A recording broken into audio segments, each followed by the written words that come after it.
Hello বন্ধুরা, আপনাদের যে লিথিয়াম আয়ন ব্যাটারি যে সাইকেলের জন্য যে ব্যবহার করেন বা স্কুটির জন্য যে ব্যবহার করেন, এটা হয়তো আপনারা ভাবছেন যে 2 থেকে 3 বছর বা 4 বছর বয়স হয়েছে, এটা তো আর চলবে না, ফেলে দিতে হবে।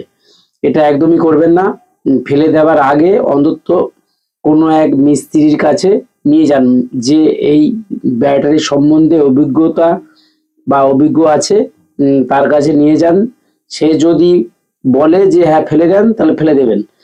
কারণ হচ্ছে, এই যে লিথিয়াম আয়ন ব্যাটারি, দেখবেন হয়তো আপনার ব্যাটারি সাইকেলের মধ্যে হয়তো 40টা বা 42টা লিথিয়াম আয়ন ব্যাটারি দেওয়া আছে।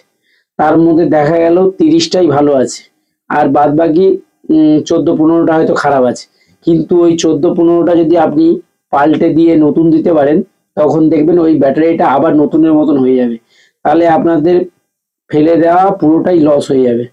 এর জন্যে আমি যেটা বলছি সেটা হচ্ছে, আমি এই লিথিয়াম আয়ন ব্যাটারির একদম ফুল মিস্ত্রি, সেই হিসেবে বলছি যে যদি এরকম কোনো কেস থাকে যে লিথিয়াম ব্যাটারি আছে, তাহলে আমার কাছে নিয়ে চলে আসতে পারেন।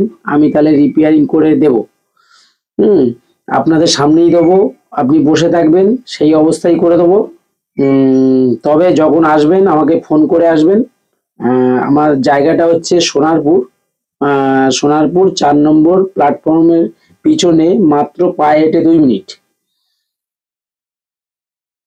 এছাড়া আরো আরো যে ব্যাটারি সম্বন্ধে বা আরো যে মোটর সম্বন্ধে যে সমস্ত রিপেয়ারিং এর যত সমস্যা আছে, সেইগুলো আমার কাছে অন্তত এসে বলবেন বা আনবেন। তাহলে আপনাদের দেখবেন অনেক সলভ হয়ে যাবে। যেটা পারা সম্ভব করে দেবো, আর যেটা সম্ভব না সেটা বলে দেবো। যদি আমার ডিসপ্লেতে নম্বর দেওয়া থাকবে, ওই নম্বরে কল করে নেবেন। আরেকটা জিনিস যেটা বলছি সেটা হচ্ছে, হিরো ল্যাক্টো যে বডির ভেতরে যে লিথিয়াম আয়ন ব্যাটারিটা দেয়া থাকে লম্বা করে, দেখবেন আমার এই ভিডিওর মধ্যেই দেয়া আছে। এই এই যে ব্যাটারিটা, এই ব্যাটারিটা কিন্তু অনেকেই মানে এটা ইউজ অ্যান্ড থ্রো, যার জন্য অনেকেই ফেলে দেয়। কারণ হচ্ছে এটার ভেতরে আঠা দিয়ে পেস্টিং করা থাকে, যার ফলে খুলতে পারে না। এই একটা সমস্যা। আর দুই হচ্ছে, এর ভেতরে সেট আপটাও একটু অন্য টাইপের, এইটা করাও একটু কঠিন আছে, যার জন্য অনেকেই করতে পারে না। তার জন্য আমি বলছি, যদি এরকম হিরো ল্যাক্টো কোনো বডির মধ্যে কোনো কোম্পানির ঘর থেকে সাইকেল কিনেছেন, সেই সাইকেলটা আপনারা সারাতে পারছেন না, ব্যাটারিতে মাইলেজ হচ্ছে না, হয়তো দেখা গেলো 20 কিলোমিটার মাইলেজ দিচ্ছিল, সেটা হঠাৎ করে 5 কিলোমিটার 6 কিলোমিটারে চলে এসছে, তখন আপনি আমার কাছে নিয়ে আসতে পারেন। আমার কাছে নিয়ে আসলে আপনার হয়তো 2,500 থেকে 3,000 বা 3,500 টাকার মধ্যে অল কমপ্লিট আপনাদের সারানো হয়ে যাবে। হুম একদম নতুনের অবস্থায় যেরকম ছিল সেরকমই হয়ে যাবে। এর জন্যে আমার ডিসপ্লেতে নম্বর দেওয়া থাকবে, নম্বরে যোগাযোগ করে নেবে ফোন করে। এছাড়া আপনি নতুন ব্যাটারি কিনতে পারেন, আমার কাছে ব্যাটারিও পাওয়া যায়, নতুন ব্যাটারি বানাতেও পারেন। সব রকম ব্যবস্থা আছে, যদি কারো লাগে নিতে পারেন। খুব কম প্রাইসেও আছে এবং বেশি প্রাইসেও আছে, যেটা আপনার পছন্দ সেটাই নেবেন। ব্যাটারি কিন্তু বিভিন্ন টাইপের দাম হয়, অনেকে দেখবেন অনলাইনে বা চাঁদনি চকে দেখবেন, অনেক সময় দেখবেন অনেক কম দামে ব্যাটারি দেয় বা অনেক বেশি দামের ব্যাটারি দেয়।